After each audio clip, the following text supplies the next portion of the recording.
चलो पीपीटी पे आते हैं। नमस्कार साथियों, शिक्षा शास्त्र की एक और क्लास में आप सभी का स्वागत करता हूं। मेरा नाम है अनिकेत। थोड़ा ज़्यादा गैप हो गया, लेकिन लास्ट क्लास में हम लोगों ने इंट्रोडक्शन में दिया था कि अब हम लर्निंग की थ्योरीज कवर करेंगे।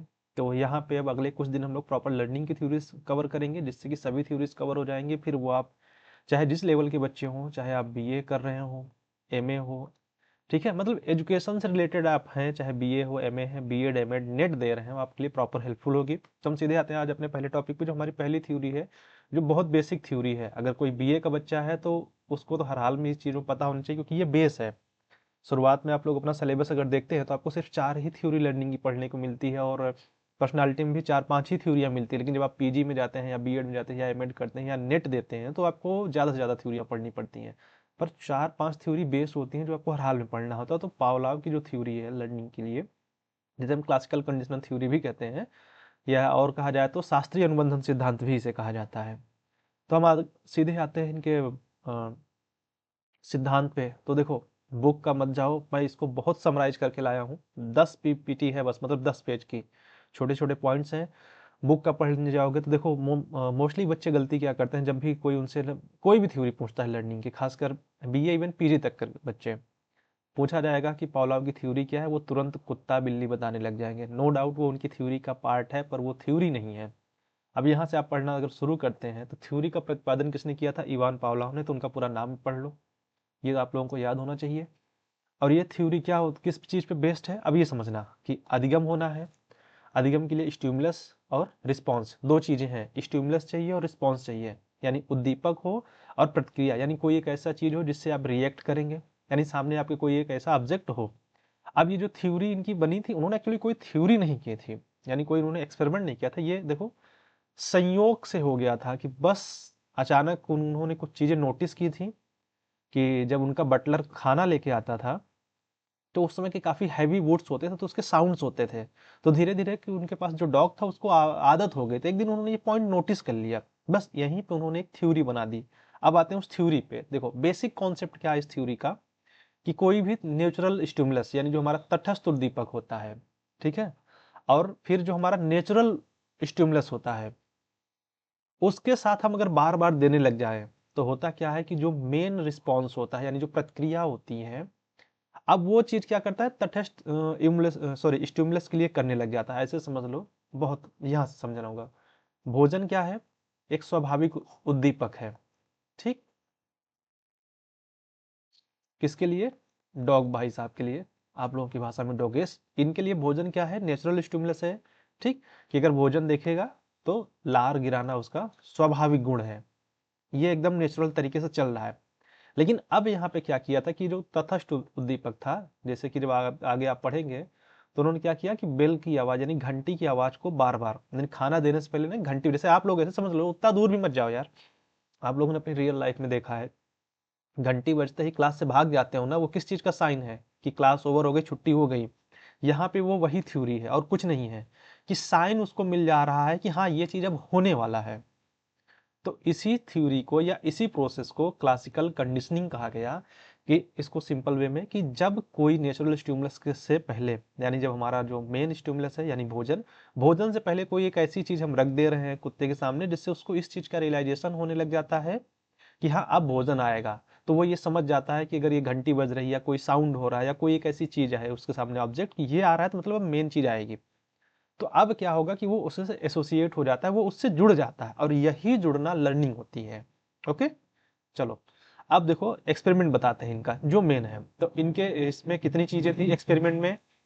सबसे पहले इनका सब्जेक्ट क्या था भाई? हमारे डोगेश भाई साहब, कुत्ते जी थे। फिर क्या, अरे ये तो भी नहीं सुधरा। फिर आता है उसके सामने फूड। अब ये देखो, ये दोनों मेन चीज है, ये दोनों होना जरूरी है।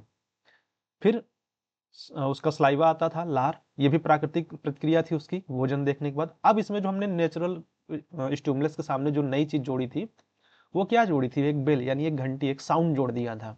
ये 4 चीजें। अब देखो यहाँ पे ये इमेज देखो, अनकंडीशनल स्टिमुलस लिखा है इसके सामने, ठीक? और उसका रिस्पॉन्स है अनकंडीशनल है, खाना देख रहा है, लार टपका रहा है। फिर जो प्रक्रिया दोहराई गई, फिर क्या किया, हमने घंटी की आवाज जोड़ी, पर कुत्ते ने कोई रिस्पॉन्स नहीं दिया डोगेस भाई साहब ने, क्योंकि अभी उस चीज से वो जुड़ा नहीं। लेकिन हमने बाद में क्या किया कि यह प्रक्रिया कई बार दोहराई, घंटी बजाई, खाना दिया, घंटी बजाई, खाना दिया, घंटी बजाई, खाना दिया, मल्टीपल टाइम, एक बार में नहीं होगा, ठीक है। फिर अब क्या हुआ लास्ट में चौथे स्टेज पे कि अब कंडीशन वो उसके साथ ऐड हो गया है कि घंटी बजेगी तो समझ गया कि खाना आने वाला है। बस यही इनकी थ्योरी है। इसको अपने शब्दों में जितना इजी वे में आप बता सकते हो, बस इनकी थ्योरी यही है, इसके बाद की थ्योरी नहीं है। बस सीधी सी बात है कि जब कभी भी किसी प्राणी के समक्ष जिस चीज से वो अनुक्रिया कर सकता है, मतलब भोजन से अनुक्रिया अगर कर रहा है, तो उसके सामने कोई एक ऐसा उद्दीपक रख देते हैं जो उसके आने का संकेत दे देता है, तो वही उस अनुबंधन यानी वो वही अनुक्रिया अब उस नए चीज से करने लगता है जो उसका पुराने से, क्योंकि उसका बॉन्ड वहां पे बन चुका है। ठीक है, अब इसमें चरण क्या थे, यही चीज मैं समझा चुका हूँ। ये यहाँ पे है कि भोजन दिया, लार श्राव, ठीक, घंटी पे कोई प्रतिक्रिया नहीं दी। फिर जब क्या किया, घंटी और भोजन, तो क्या हुआ कि अब यह लार देने लगा और यह क्रिया बार बार दोहराई जाती है। देखो मैंने नोट डाउन कर रखा है। और लास्ट में आफ्टर कंडीशनिंग, जब वो जुड़ जाता है, कंडीशन हो जाता है, तो घंटी बजते ही कुत्ते की लार, सॉरी डॉगेश भाई हमारे लार गिरा देते हैं। क्यों? क्योंकि उनको पता है कि अब भोजन आएगा। अब इसमें जो चीजें थे, जो टर्म्स है, देखो इसे बोला जाता है यूसीएस, प्राकृतिक उद्दीपक यानी भोजन के लिए, यानी अनकंडीशनल स्टिमुलस। फिर आता है यूसीआर, आपको बुक में ये सारी चीजें मिल जाएंगे, प्राकृतिक प्रतिक्रिया यानी लार, अनकंडीशनल रिस्पॉन्स। तो ये तो मेन चीज थी। अब आते हैं इसमें हमने नई चीज जोड़ी किया थी, ये देखो, ये तटस्थ उद्दीपक नेचुरल स्टिमुलस, यानी हमने एनएस घंटी जोड़ दी थी, घंटी की आवाज साउंड यहाँ लिख देना चाहिए, सॉरी माय एरर मिस्टेक।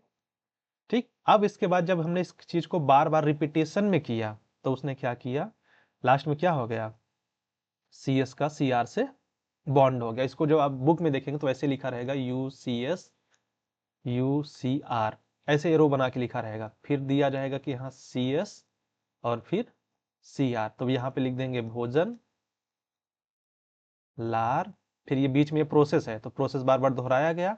अब यहाँ पे साउंड है आपके, क्या है वो, बेल की साउंड, और अब ये उसका रिस्पॉन्स हो गया, लार देना उसका।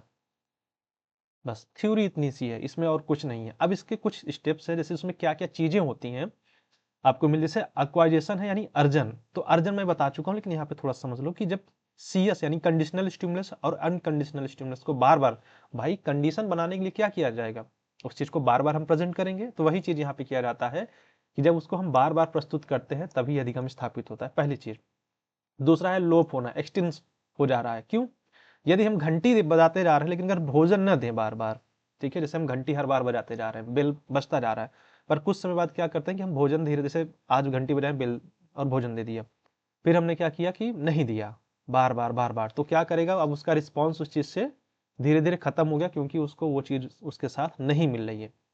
फिर होता है स्पॉन्टेनियस रिकवरी, स्वतः पुनरुत्थान। इसका मतलब क्या होता है, कुछ समय बाद, मतलब सडन होता है कभी कभी ये, कि बिना प्रशिक्षण के भी वो सेम चीज वो जाग जाती है। जैसे कई बार होता है कि आपको कोई चीज सडन याद आ जाती है, जब आप उसके बारे में, जबकि आप सोच नहीं होते हैं, सोच नहीं रहे होते, तो वो यही चीज है। जनरलाइजेशन क्या मतलब होता है यहाँ पे, सामान्यकरण की, अगर घंटी या कह सकते हो कि कोई भी चीज से जिसने आपने आपने कंडीशन कराया, तो उसके अगर सिमिलर अगर कोई चीज मिल जा रहा है, मतलब बहुत ज्यादा अंतर ना हो, उनमें माइन्यूट अंतर हो, तो वो सेम रिस्पॉन्स दे सकता है। यहाँ पे इसका मतलब ये है। फिर डिस्क्रिमिनेशन का मतलब है विभेदन, कि आप उसके सामने मल्टीपल साउंड रख रहे हैं लेकिन वो रिस्पॉन्स सिर्फ उस चीज पे दे रहा है जिससे उसका कंडीशन हुआ है। तो ये थी इनकी प्रॉपर थ्योरी। अब इसके महत्व देख लेते हैं, इंपॉर्टेंस देख लेते हैं। तो ये क्या डेवलप करती है, हैबिट। देखो यहाँ पे कुत्ते क्या हुई, एक हैबिट हुई, तो डेवलपमेंट हुई कि भाई हाँ घंटी बज रही है, भोजन आ रहा है, चलो लार को गिरा देते हैं। तो यहाँ पे क्या हुआ, उसने एक आदत, यहाँ से इसी चीज से आप अनुशासन, कि जहां बच्चा गलती करे डंडा रखे हो दिखा दो, डंडे रखे हैं समझाओ लाल, कायदे में रहो। फिर भय झिझक जैसी भावनात्मक समस्याओं के भी उपचार में सहायक है, कि आप धीरे धीरे क्या करेंगे, दूसरी कंडीशन से उनको जोड़ते जाएंगे, कि जब बच्चा डर रहा हो तो कोई चीज दूसरी क्रिएट कर दोगे, डर रहा है, झिझक रहा है, तो उसको मौका दो। और भाषा या लर्निंग या नैतिक शिक्षा में ये हेल्पफुल करते हैं, मतलब ये बेसिक्स है। अब हम इसके देखो इन समरी दे देते हैं। देखो पावलाव की जो थ्योरी थी, हम जिसको बोलते हैं शास्त्रीय अनुबंधन,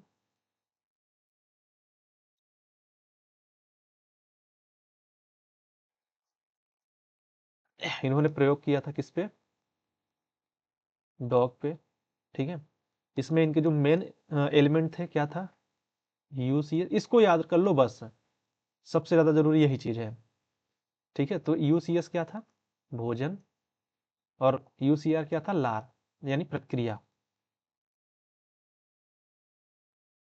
और उसके बाद यहाँ पे आया, इन्होंने एक अपनी कंडीशन रखी सिखाने के लिए, और फिर यहाँ पे आया सीआर, क्या आया, अब ये कंडीशन क्या थी, घंटी की आवाज, और यहाँ पे वो प्रक्रिया क्या हुई, लार गिराना। मतलब अगर इसको, ये थ्योरी है, ये नेट के एग्जाम में पूछे जाता है, यूसीएस यूसीआर के बारे में, एमए में अक्सर पूछा जाता है, मतलब इवन कम्पिटेटिव एग्जाम में ये चीज पूछा जाता है इस चीज को। तो बस ये चार अगर आपको याद रहेंगे, यूसीएस यूसीआर सीएस सीआर, तो पावलोव की थ्योरी कभी नहीं भूल देंगे। तो इसको अगर हम एकदम सिंपल वे में कहा जाए तो हमारा जो प्राणी है, यानी किसी भी चीज से अगर वो अनुक्रिया कर रहा है, मूल उद्दीपक में बिना छेड़छाड़ किए अगर वो उद्दीपक कर रहा है, ठीक है, तो उसके लिए वो भोजन हो गया, मूल उद्दीपक। अनुक्रिया कर रहा है यानी लार गिरा रहा है। उसके सामने कोई ऐसा नया एलिमेंट हम रख के उसको बार बार रिपीटेशन करेंगे, ये जो बीच का गैप है ये दोहराव के लिए है, हमने उस चीज को बार बार दोहराया, यानी जब हमने उस चीज को बार बार दोहराया तो अब ये जो डॉगी क्या था, भोजन के लिए जो प्रक्रिया करता था, अब उसका बॉन्ड बन जाएगा यहाँ पे, वही बॉन्ड यहाँ बन जाएगा, और वही वो प्रक्रिया देगा जो वो खाने के लिए दे रहा था। बस यही थ्योरी है। अब जब भी कोई आपसे पूछे तो आपको एक्सपेरिमेंट नहीं बताना था कि उन्होंने कुत्ते पे प्रयोग किया, घंटी बजाई, खाना दिया, ये एक्सपेरिमेंट है, ये नहीं बताना है। बताना बस ये जो चार एलिमेंट्स हैं, या बताना आपको इसमें ये है कि पावलोव के अनुसार जब कोई तटस्थ उद्दीपक या नेचुरल स्टिमुलस हम बार बार प्राकृतिक उद्दीपक के साथ, यानी नेचुरल स्टिमुलस के सामने हम प्रेजेंट करते हैं, तो वही प्रक्रिया उत्पन्न करने लगता है। वही प्रक्रिया, ये थोड़ी लाइन अधूरी है, अ, वही प्रक्रिया का मतलब है कि जो वह भोजन के लिए करता था, तो जो वो प्रक्रिया भोजन के लिए करता था, अब वही वो जो हमने एक नया एलिमेंट या जो नया स्टिमुलस जोड़ा था उसके लिए करने लग गया। बस थ्योरी इनकी इतनी सी है और कुछ नहीं है, ये चीज दिमाग में बैठा लो। और ये नहीं बताना, ये उनका एक्सपेरिमेंट है, एक्सपेरिमेंट अपनी जगह पे है, ओके, कि ये स्टेज थे उसके, और ये यही चीज आपको भी एक्सप्लेन किया है कि यही है पूरी थ्योरी। अगर ये चाहे इमेज चाहे याद कर लो, और चाहे तो ये याद कर लो, दो में से कोई एक याद कर लो और आपका काम हो जाएगा। और अगली थ्योरी आप लोगों को कमेंट कर दीजिएगा, हम बताएंगे, लेकिन बाकी हम अभी सिलेबस के अकॉर्डिंग ही चलते रहेंगे। तो इसके बाद हम स्किनर या थॉर्नडाइक की थ्योरी लेंगे, इन दोनों में से कोई एक थ्योरी लेके आएंगे। सो मिलते हैं आप लोगों से नेक्स्ट क्लास में। So thank you. वीडियो को ज़्यादा से ज़्यादा शेयर एंड सब्सक्राइब करें, और वीडियोज़ अब आपको रेगुलर मिलेंगे क्योंकि छुट्टियां खत्म हुई, अब कोई लापरवाही नहीं। Okay, so thank you. इसको हम कीप कर देते हैं क्योंकि ये आपको मिलेगा तो आपके लिए हेल्पफुल रहेगा।